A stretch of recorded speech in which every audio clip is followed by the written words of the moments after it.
Bismillahirrahmanirrahim.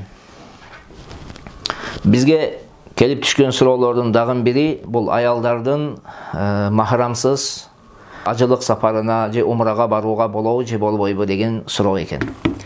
Urmattуу musulman bir toğanım, bizdin ata-babalarыбыз kılımдар boyu Abu Hanife rahmatullah aleyhinin mazhabın karmanıp kelgen.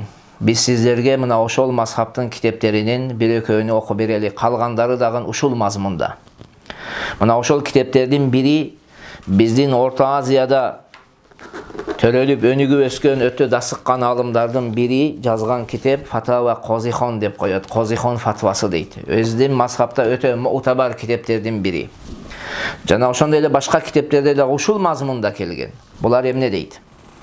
Bol kişi mintip aytıp atat. وَلَا تَثْبُتُ الْاِسْتِطَاءَةُ لِلْمَرْأَةِ إِذَا كَانَ بَيْنَهَا وَبَيْنَ مَكَّةَ مَصِيرَةُ سَفَرٍ شَابَّةً كَانَتْ أَوْ عَجُوزًا إِلَّا بِمَحْرَمٍ. Eğer de ayal yaşagan yer menen Mekkenin ortasında sapar aralığı bolsa deydi. Taktap aytkanda 120 kilometre jana andan köp bolsa, anda al ayal jaşbı, al ayal karıyabı, kartanbı ayırması yok. Mahramı menin çoğu bolsa gana anın kudretli jetti dep esептелет deydi. Kudretli jetkenlerden katarına kiret acılık kılууга. Taktap aytkanda mına ошондой жақын туғаны менен çoğu acılıkka barsa gana bolot деген маанини айтмакчы.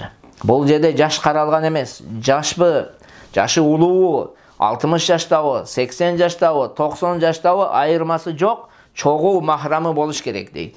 Mahramı kim desеңиз, mahramanın kүйөөү болот. Mahramanın agасы болот. Mahramanın inisi болот.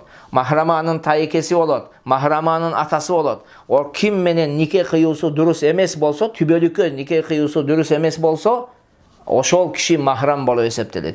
Мына ошондой болгон кезде гана аялдын ажылык кылууга алы жетти деген өкүм чыгат. Ошондо гана аялдардын мойнуна эмне болот? Ажылыкка баруу милдет болот. Bizdin alımlarımız bul aytkan sözlerini Peygamberimiz sallallahu aleyhi ve sellem'nin tömünde hazır biz ayta turgan hadislerinin negizinde aytışkan. Peygamberimiz sallallahu aleyhi ve sellem'nin Abi Umame radıyallahu anhu marfu hadiste mintib rivayet kılar. Peygamberga jetken hadiste.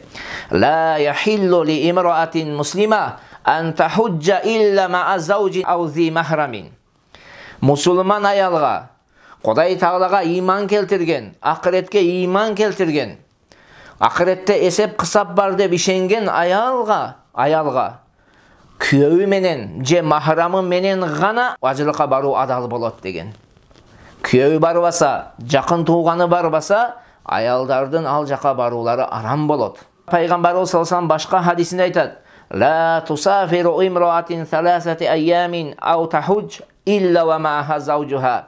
Ayal 3 күндік аралыққа сапарға же болсом ажылыққа күйеуі мен жақын несі болуш керек? Күйеуі менен чогуу гана барыш керек дейт. Мындай хадистер өтө көп келет. Башка хадистерде дагы башкача мазмунда дагы келген, бирок бардыгынын мааниси ушул. Урматтуу эжекелерим, урматтуу карындаштар, урматтуу апалар, биз шариаттай кылып жашайлы. Şariattагы маселелерди өзүбүздүн кызыкчылыгыбызга жараша чечмелебейли. Кызыкчылыгыбызга жараша биз шариат менен мамиле кылбайлы. Шариатты биз Ханафи мазхабыбызбы, Ханафи мазхабты бекем тутуналы. Албетте мен деле билем, башка мазхабка фатва берүүгө болот. Бирок аны үчүн өзүнүн шарттары бар, өзүнүн жүйөлүү себептер койгон, ошол себептер табылган кезде гана анан уруксат берилет. Ал себеп кайсыл? Расымул Муфти китепте келет, Расымул Муфти аттуу китепте келет. Аны менен чогуу ким болсун дейт? Качан болот дейт? Качан уруксат берилет зарылчылыкта башка мазхабка фатва берүүгө? Эгерде зарылчылык болсо, же кажет болсо дейт. Мына ошондой учурда гана берилет дейт.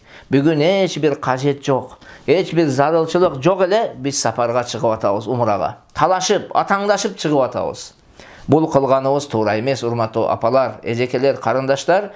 Ошондуктан келиңиздер, шариаттын өкүмүнө моюн суналы, Пайгамбарыбыз саллаллаху алейхи ва айткан хадистери менен кулчулук кылалы Кудай Таалага. Кудай Таала өзү айткан: "Силер мени жакшы көрсөңөр, Пайгамбарга ээрчигиле. Ошондо Аллах силерди жакшы көрөт, Аллах силердин күнөөңөрдү кечирет" дейт.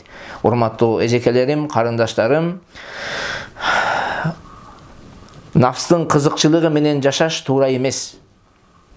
Ар бир адам өзү каалаган нерсени тандап алып, бул мазхабта мындай экен, бул жеңилдик экен, мен ошону алып алайын.